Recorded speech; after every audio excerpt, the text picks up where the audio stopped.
Gloire au Père, au Fils et au Saint-Esprit, au seul et vrai Dieu, maintenant et à jamais. Sa paix soit avec vous. Je voudrais maintenant vous donner une définition dogmatique de la foi catholique dans le mystère du Dieu Trinité.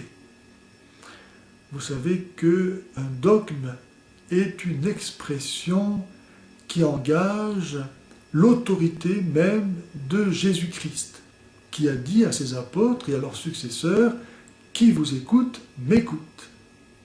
Lorsque le magistère de l'Église énonce un dogme, il jouit de ce fait de l'assistance de l'Esprit Saint, de l'Esprit de vérité, de sorte que ce que l'Église affirme, même si ça reste en deçà de la vérité absolue concernant Dieu ou des vérités révélées, néanmoins, ce que l'Église enseigne de cette façon est sans erreur possible et véridique. Et c'est pourquoi nous devons tellement avoir à cœur de connaître les dogmes pour bâtir notre vie spirituelle et donc notre vie éternelle sur eux, car nous sommes sûrs de ne pas nous égarer. L'Église, lorsqu'elle enseigne de façon dogmatique la vérité révélée, nous l'enseigne de façon absolument sans erreur possible. Dieu n'est pas venu sur la terre pour que nous continuions à rester dans l'erreur ou dans le doute. Il est venu, comme il le dit à Pilate, pour rendre témoignage à la vérité. Et ce témoignage rendu à la vérité, il subsiste jusqu'à la fin des temps pour la gloire de Dieu et le salut des hommes dans l'Église.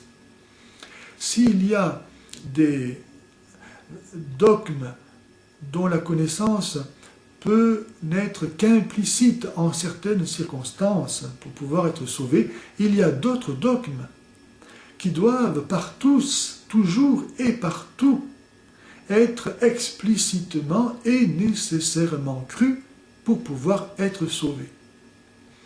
De ces dogmes fait partie celui du mystère du Dieu Trinité, c'est-à-dire du Dieu qui est communion de personnes, qui est amour, qui est famille. Voici donc la lecture du décret des Jacobites que le pape Eugène IV, le 4 février 1440, a donné dans sa bulle Cantate Domino.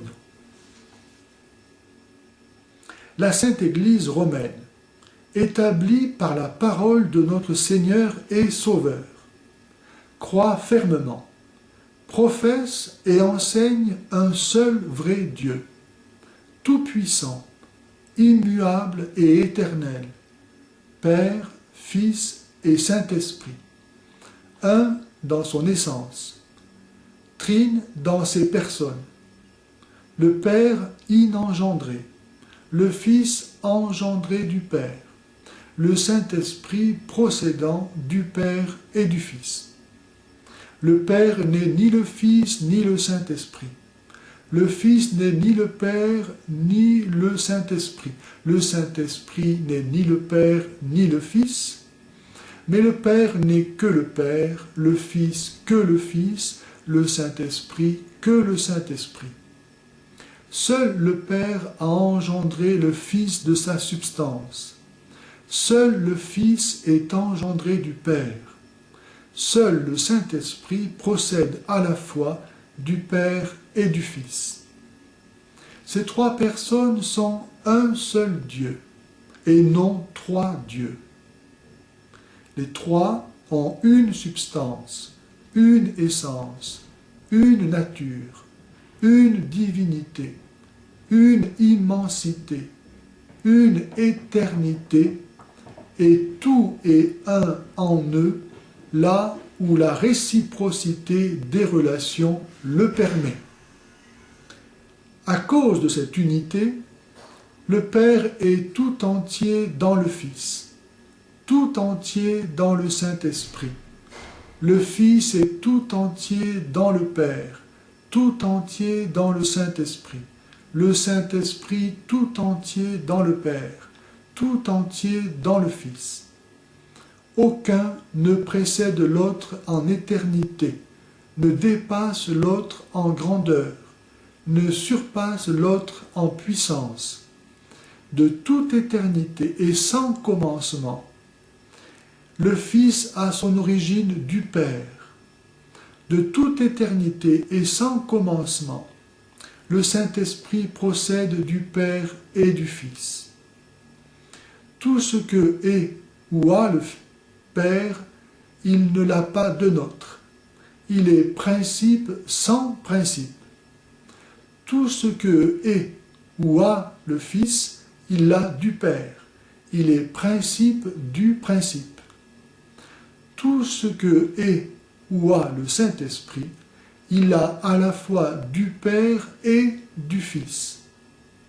Mais le Père et le Fils ne sont pas deux principes du Saint-Esprit, mais un principe, de même que le Père et le Fils et le Saint-Esprit ne sont pas trois principes, mais un principe des créatures.